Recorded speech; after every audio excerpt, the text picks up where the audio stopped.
Hey everybody, it's Storytime Tuesday again. So today I'm wearing a special shirt. Um, this shirt, I'm pointing to the wrong side of it even as I tell you it. Um, this shirt is a shirt that I got in 2015, and it represented one of the highlights of my coaching career. But within 18 months of getting this shirt, I would be fired from my job, and my mom would pass away from a brain tumor. And that's probably to this point the lowest point of my life. And I'm going to talk about something that I said to myself, not most of the time while all this was happening. In fact, not even probably some of the time, just sparingly, because most of what I was thinking about was, isn't this horrible? And how could it get any worse? But I found a couple moments to say to myself, how can this become the best thing that's ever happened in your life? I'm going to tell you a little bit about the story of that statement and what happened since then. And I guess even before I get into it, I want to give a big disclaimer off the top because I guess I'm hoping some people will watch this and it will influence the way they are in their own life. But if you're listening to this and your first idea is to go talk to somebody else who's really struggling and say, how can this be the best thing that ever happened to you? Please don't. Please don't. Okay. If you're thinking about using this for advice, my advice to you would be listen to it again, and maybe listen to it again, listen to it a bunch of times. And the first person you should ever say that to is yourself. But make sure you're ready to hear it. And I think you'll get a sense of what I mean by listening to the rest of this. So, um, I I remember being so excited to make this trip. I got to go to Baku, Azerbaijan, and this was the summer of 2015. Now, if I look back, um, I wasn't on great footing in the job that I was working. I was deeply, deeply embroiled in a conflict, workplace conflict with somebody else. I'm just not going to get into the details of it today because it's really not that important to the story. Um, and I knew my mom was sick.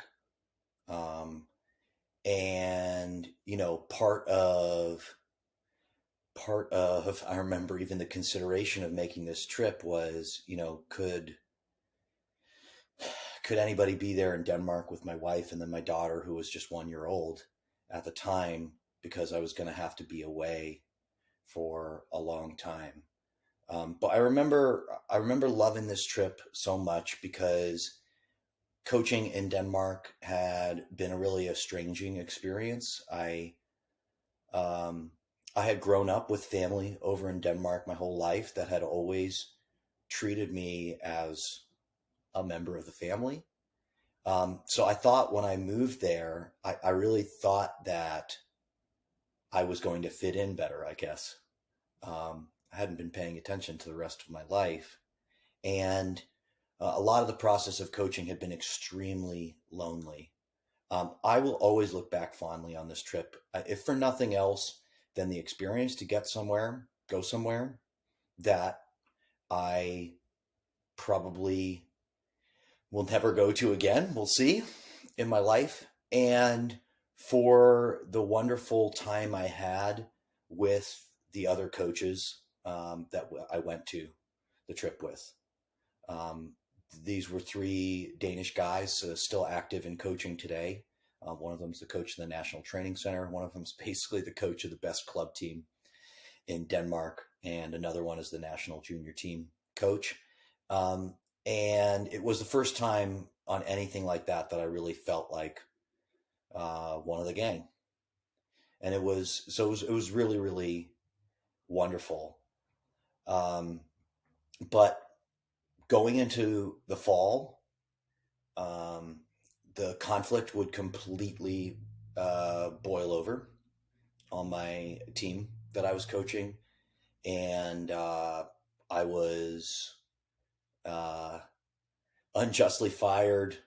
Um, and I always put the unjustly part in, not to defend my ego. I don't I don't think it really matters, honestly.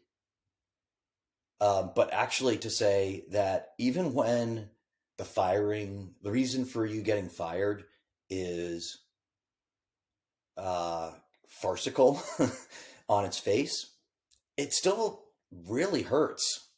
Like, it still makes you feel absolutely terrible about yourself. It still makes you ponder day after day uh, something that something was such a big failure. Um, you feel completely defeated in that moment, or at least I did. And I I took some much needed time off, but a lot of that time off ended up being consumed with the fact that my mom, the most important person in my life for at least the first 23 years of it, was dying. And um, if anybody's ever known somebody who's passed away from a brain tumor, it's a fate I wouldn't wish on my worst enemy. Um, because the person that meant so much to me, that I loved, wasn't even really she wasn't even really herself for most of the last 2 years of her life. And that was a whole nother level to deal with. I didn't really realize that until after my mom died. When was the last time my mom was really who most of my memory of my mom was. And I've talked about in this space before that I would be within 12 months of losing my job, and maybe, I guess, if I'm dating, bookending this story, 4 months before my mom died, that I would have to go to a psychiatric emergency room because um, I was uh, so terrified, so paranoid, had a sort of physical sensation of the walls closing in on me. And so in all those respects, I'm sure you can understand how it was a horrible time in my life. And yet I still had these moments where I thought, because I knew from other smaller, or I thought more like it, from some other smaller scale struggles up to that point, that when I got a few years away from those really, really horrible moments, that I could actually look back on them and thought, wow, I'm really glad in a weird way that that happened to me. So I would remind myself of that again, sparingly, yes, 100%. Like I said, most of the time when I was talking to myself, it was um, it was stress and anguish, and oh God, how could this get any worse? Um, but now, as I sit here today, there are many ways in which that sequence of events was the best thing that ever happened to me in my life. Do I wish I could undo some of it? Yeah, I wish my mom was still here today. It's fucking unfair that she's not. that she's not getting to experience everything that I can see around me in this moment, that she's not getting to live to see her wonderful grandchildren, to see the way that her children have grown up and changed and gone. Yeah, it's on that level, I'm not okay with it. But on a personal level, what I can see is that that moment, as abjectly difficult as it was, forced change on me. And that I guess sort of brings us to the second part of this story. And this is a story about, mental health treatment. And in that way, maybe not a most original story, but honestly, like I look around, especially in the sports space. I used to be a college swim coach. I used to be head coach of a team. And I see plenty of people in that space talking about the importance of mental health, and get help if you need it, and all these wonderful messages, right? Here's what I don't see. I don't see a lot of people saying, who are active, who are in a leadership role, who are like the person out front in a lot of these organizations saying, um, here's my own experience in treating my own um, mental health issues. And I mean, I know why that is. I have empathy for why that is. Okay. But what it shows me is that there's still a ton of stigma around it, because I know literally that many of those people are actively engaged in treating their own mental health. They are. But they still feel on some level as if if they were to speak specifically to what was going on with them, that it would somehow um, negatively impact them or impact the people around them. And so it's still treated almost as this abstract concept. So I feel very liberated. I feel as if I can communicate openly about it. There's nothing bad that's going to happen from me sharing some of this stuff. So here goes. Um, the of course, having to go to an emergency room for mental health reasons is a pretty good way to um, kind of get your arm twisted into seeking help for your mental health. It was extremely difficult. I remember the visit happened in the U.S. I was still living in Denmark. I had to go back to Denmark and had to, like, okay, let's find somebody to talk to.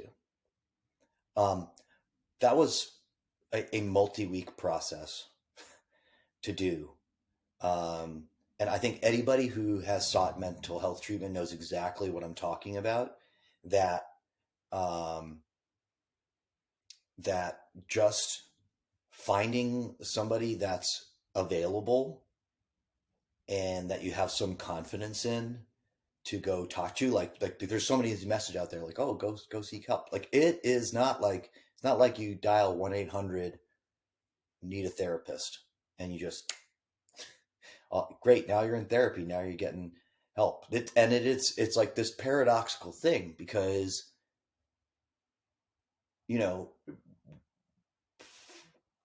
when you're in that state, it's hard to persevere and sort of keep pushing for help, right? Like, you don't necessarily want to do it on some level. You're thinking like, oh, I just don't want to be a bother, I don't want to be a burden on people around me or anybody else.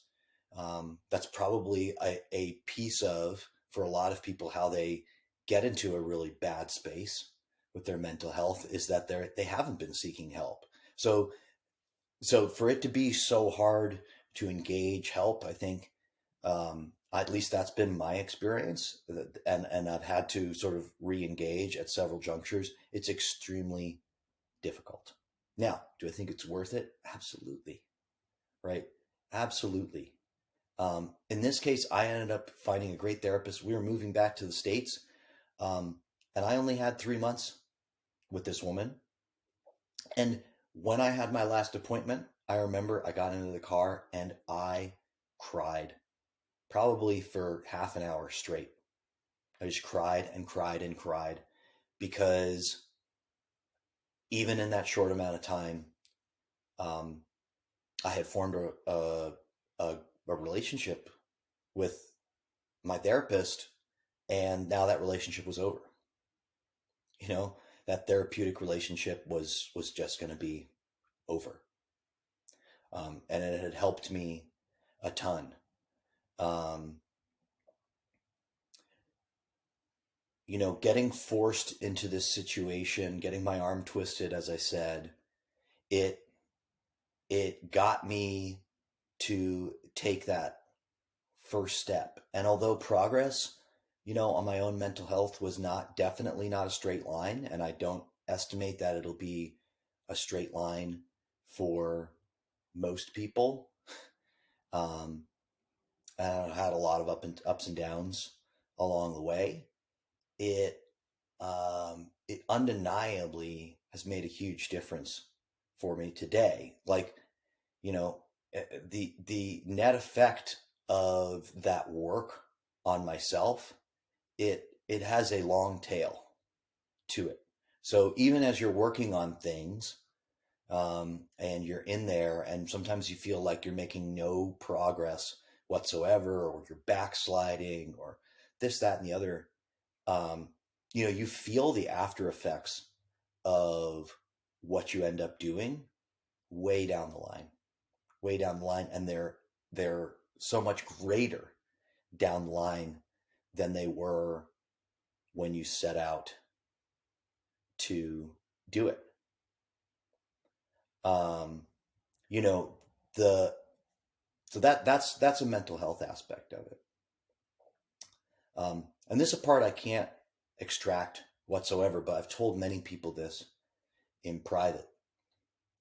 As I said at the outside of the story, I reached this juncture when my daughter was still a year old.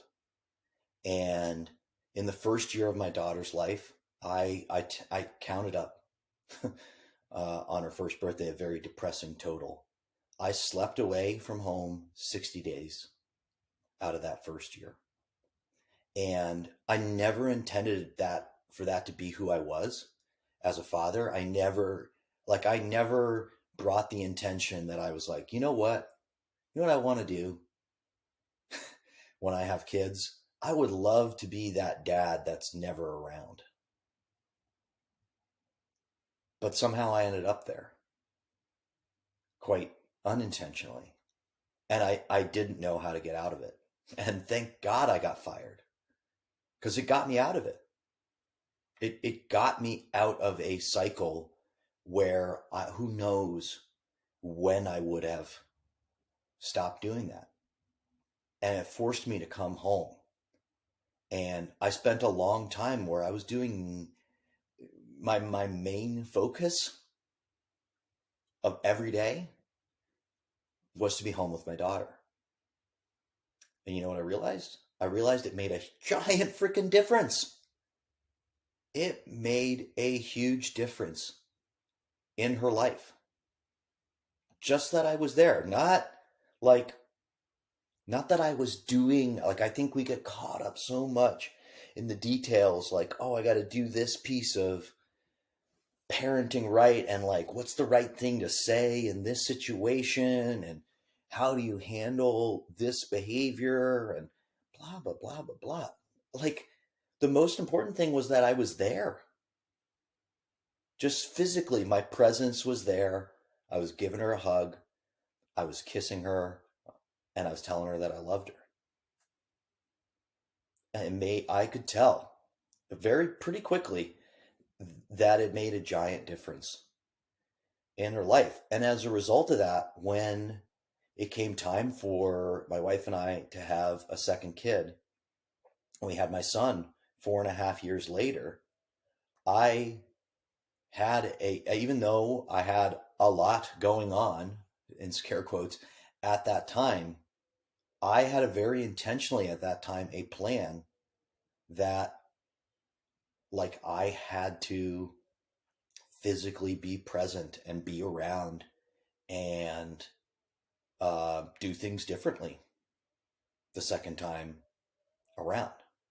That that was just sort of a non-negotiable piece of my life. Um, and again, I could tell that it made a giant difference. Not only a giant difference for both my children, but a giant difference in my relationship with my wife. Um, and I think where I've gotten to with all of this, and this is maybe my final way in which it's become one of the best things that's ever happened to me, is uh, I've realized, and this is the intention that I bring to the stuff that I do, that my priorities before anything else are, number one, to take care of myself. And I don't say that as a lonely, like, I got to take care of myself because nobody else will.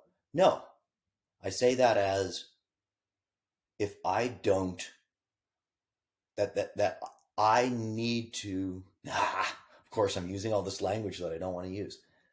It's really that I want to. I want to put myself first on a daily basis because I know that makes everything else I want possible. Okay? That's the first, that's the keystone.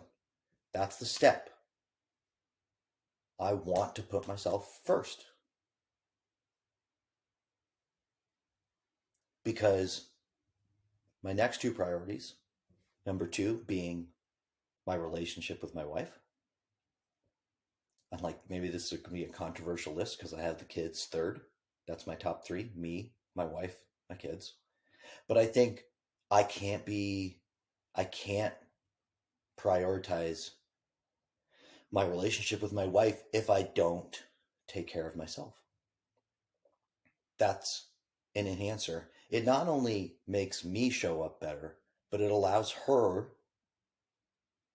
the latitude to also take care of herself, to do things that are regenerative for herself. Because if I don't take that step, then every time she tries to take care of herself, she's going to feel, and like, people out there who know a mom know exactly what I'm about to be talking about. They feel that shard of guilt. Like, there's so much guilt embedded in motherhood. And so you can't pile on that guilt by taking horrible care of yourself, because the subconscious message to your partner is, hey, I'm I'm not taking care of myself, so neither should you. And that's not the message you want to send, right? And I think, like, a lot, I know I got it twisted so many times where I said, she's having a really hard time right now. I've got to be there for her more. And don't get me wrong, that's a piece of that. But I wasn't taking step one, which was get Chris set up to where I I have that breadth of energy to show up in greater strength for her as a spouse. And then my children, you know, um, I know I have a duty to them. I know I have a duty to love them. I do love them, and I, I guess, why do I put that after my spouse? Because I think I I know that more than anything, the influence that I have on my children is by the example that I set. Okay, so if I set an example where I, one, don't take care of myself, what will they learn? They will learn to not take care of themselves.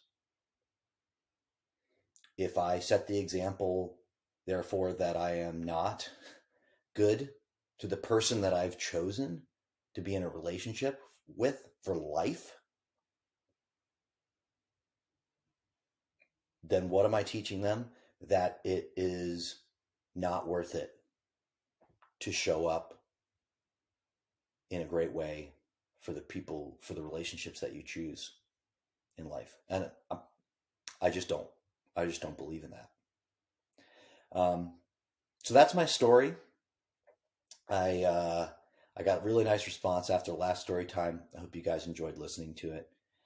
If you want more general sort of positive psychology based advice, you can follow me on Instagram, Christy_coach, and Facebook, Chris DeSantis Coaching, or CD Swim Coach, I think is the slug after there. My website, Christy Coach. We got some new photos taken last week, so I'm looking to update that relatively soon for everybody. And there'll be probably some more story times in the future too. So I hope you guys enjoyed this one, and I'll talk to you again soon.